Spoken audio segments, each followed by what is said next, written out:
F-15 Sungai C-130 Singapura bakal kehilangan rumah menjelang 2030 bermula pada tahun 2030. Salah sebuah pangkalan tentera udara terpenting Singapura, Paya Lebar akan dibangunkan semula untuk menjadi bandar yang boleh menempatkan kira-kira 150,000 buah rumah.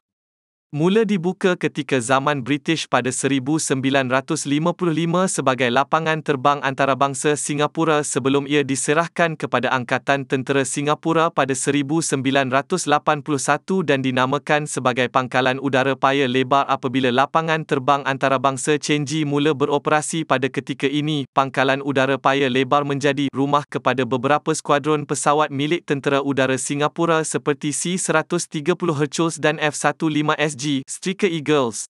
Unit-unit Tentera Udara Singapura yang ditempatkan di Pangkalan Udara Paya Lebar adalah Skuadron 122 dengan 10 buah pesawat pengangkut C-130 Hercules dan Skuadron 142 serta Skuadron 149 dengan kira-kira 40 buah pesawat F-15SG Striker Eagles. Pangkalan Udara Paya Lebar juga pernah menempatkan skuadron-skuadron pesawat F-16, E-2C Hawker dan Skyhawk Tentera Udara negara jiran itu. Selain menempatkan pesawat-pesawat tentera milik Singapura, Pangkalan Udara Paya Lebar juga menjadi lokasi kegemaran bagi pesawat-pesawat tentera Amerika Syarikat yang menjadikan pangkalan itu sebagai lokasi mengisi minyak dan mendapatkan bekalan mereka. Pesawat-pesawat rasmi Amerika Syarikat seperti Air Force One yang membawa Presiden negara itu, Air Force Two membawa naib Presiden negara itu atau Boeing 747 hingga 200E4 yang membawa setiausaha pertahanannya juga pernah mendarat di Pangkalan Udara Paya Lebar. Disebabkan kepentingannya kepada operasi ketenteraan, diplomasi Amerika Syarikat di rantau ini, terdapat detasmen anggota tentera negara itu juga ditempatkan di Pangkalan Udara Paya Lebar.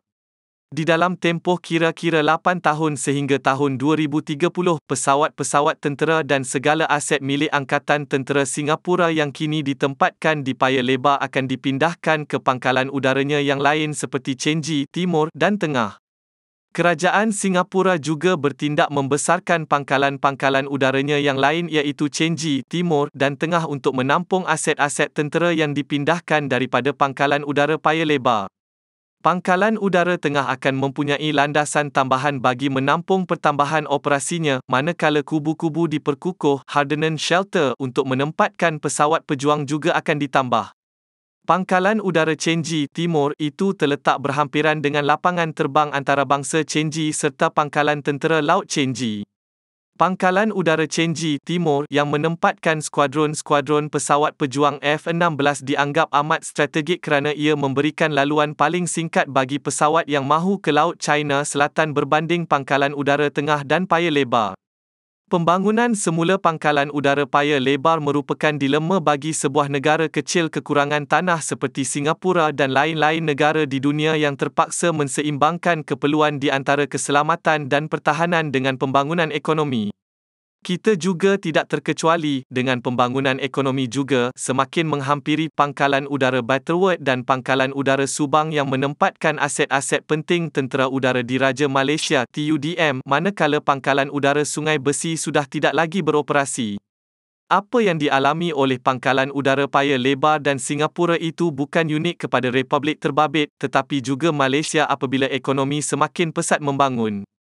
Disebabkan kekurangan tanah jugalah, Tentera Udara Singapura telah memilih varian F-35B Short Takeoff and Vertical Landing (STOVL) yang mampu berlepas daripada landasan yang penting serta mendarat secara vertikal. Dengan 12 buah F-35B yang ia jangka mula terima pada 2026, Singapura tidak lagi memerlukan landasan sepanjang 3.8 km.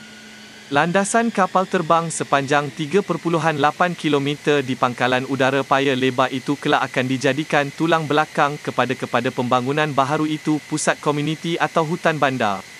Dengan penutupan Pangkalan Udara Paya Lebar itu juga, maka peraturan pihak berkuasa tempatan Singapura yang menghadkan pembinaan bangunan-bangunan tidak melebihi 280 meter juga akan dibatalkan. Tanpa peraturan itu, bangunan-bangunan seperti kondominium atau komersial dengan ketinggian melebih 280 meter boleh dibina, DSA.